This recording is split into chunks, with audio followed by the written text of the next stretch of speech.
What is up, everybody? Welcome back to another video, and today we are talking about the intro from Super Smash Bros. Melee, one of my favorite video game intros of all time. I mean, I haven't played that many video games, but in terms of the soundtrack, this is probably the one that gives me the most nostalgia in terms of like when I first hear it, gives me the shivers, especially in the middle section when she comes out with the Zelda shadow. It's really, really nice.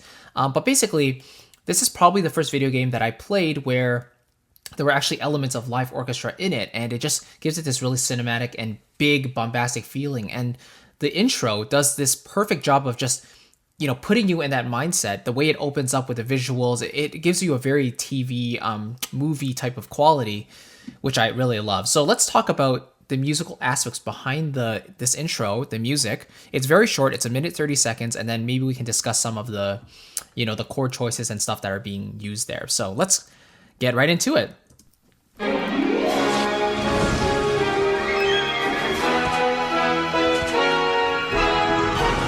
Okay, so let's talk about that really quickly. Nice transition, a whole bunch of runs into this D flat major chord. Right away, it goes into this, you get this Lydian sound because you have this. So you get this D flat major going to E flat 7 or E flat major over D flat, right? So you kind of get this, you get this D flat Lydian sound, do do do do, right? This G natural. Going up a minor third to E major, right? So, and then again, we get this kind of the 4 chord, or sorry, the 2 chord over the 1.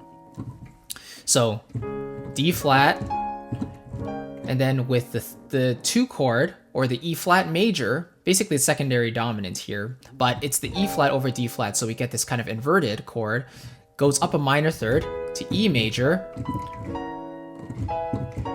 right? So you already get this kind of movie feeling because of this chromatic meaning going from D flat up to E, that minor third right there. And pauses for a second, and then we go right into the G major. So it's like goes from D flat major to E major and then lands on G major. So we've gone up 2 minor thirds, which is a very classic technique used in film scoring.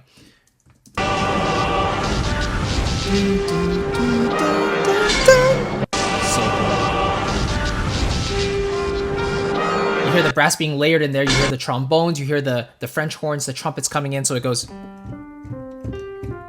Oh, sorry.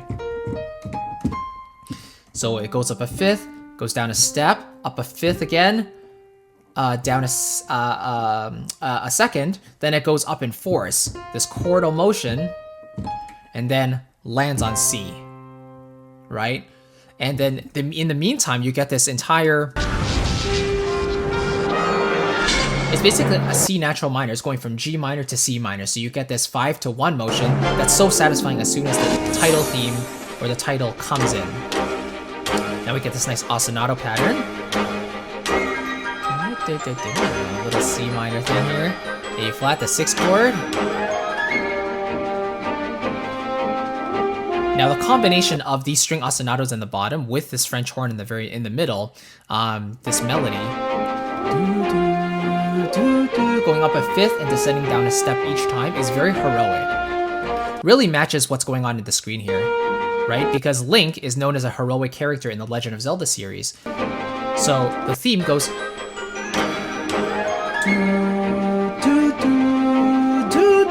So it's kind of reaching up a fifth, which is a very heroic interval, descending down a step. So it's like you're reaching far and then you're descending, you're resolving. Reaching far, descending. So a very satisfying resolution every time. And then Yoshi comes in, very cute. Love the flutes, you know, and the piccolos representing the ice climbers, very cute characters. You notice right here, we get the trumpets, the horns coming in there with Captain Falcon, a very like tall, manly character. Now the music starts to build because the other characters are being shown, right? The harmonic color continues to change. Of it, the vibrato strings. This chord progression is so nice. This chord progression specifically inspired a lot of my bridges in my songs. So for example, let me play that for you once. Sorry.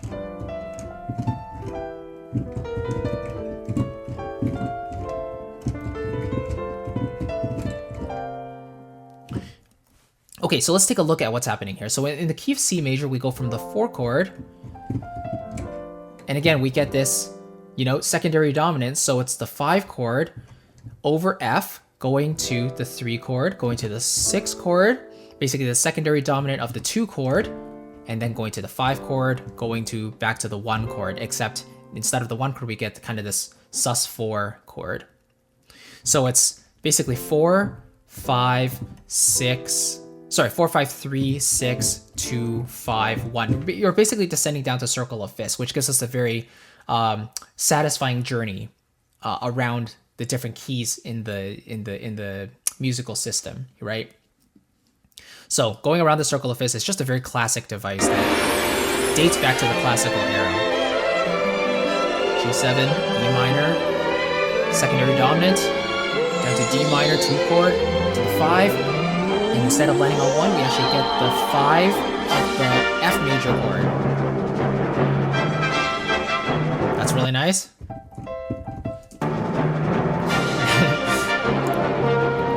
Horns giving that declamatory feeling.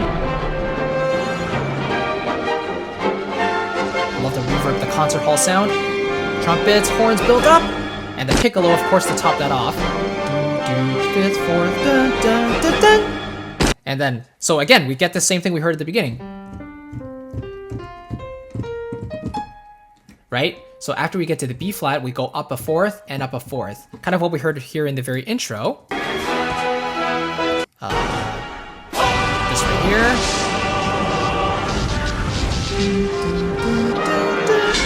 Kind of like that. So we get the same thing here.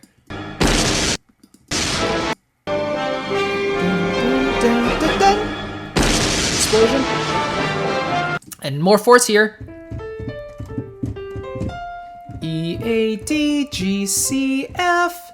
It's, I don't know how to describe it, but it gives us this kind of like heroic feeling similar to the fifth, but slightly more incomplete. Super Smash Brothers! And then why not just go flat 2 to 1, flat 2 to 1. So go slightly out of the key, well, very out of the key, but with a tonic C on the bottom, dun, dun, dun, dun, and then it just, the way this last chord is voiced, you get the third on the top. The most colorful note of the chord gets to be on the top. So it really rings out, and then we get this root, fifth, root, and there's probably another third in there somewhere, but it really allows the choir to sing on that top note while the announcer shouts the title, and you get chills all over. It's beautiful. So let's just watch the whole thing one more time in context without me interrupting this time, and see how it all fits together.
It just makes you want to play the game, And it really is my favorite video game of all time right now, I think.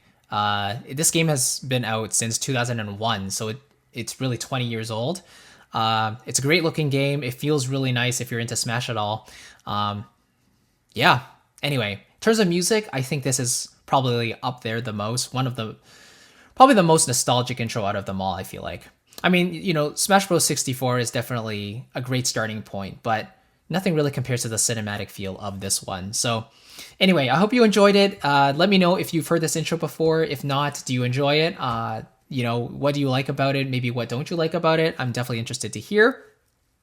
And if you're interested in writing music kind of similar to the Disney or Nintendo style with lots of beautiful colors and modulations and things like that, I would definitely recommend you check out my guide on how to write music in the style of Disney and Nintendo. So it's absolutely free, but it walks you through some specific examples that I put together, dissecting the musical aspects of different pieces, different musical pieces in their repertoire, and it's kind of like a detailed case study. So if you're interested in writing in this type of style that's really rich and harmonic, then I definitely recommend you check that out. It's totally free, but it's the first link in the description box. So if you want to check that out, it's all yours. So yeah, thank you so much for watching. I'll catch you in the next video, and take care, everybody. See ya. Bye bye.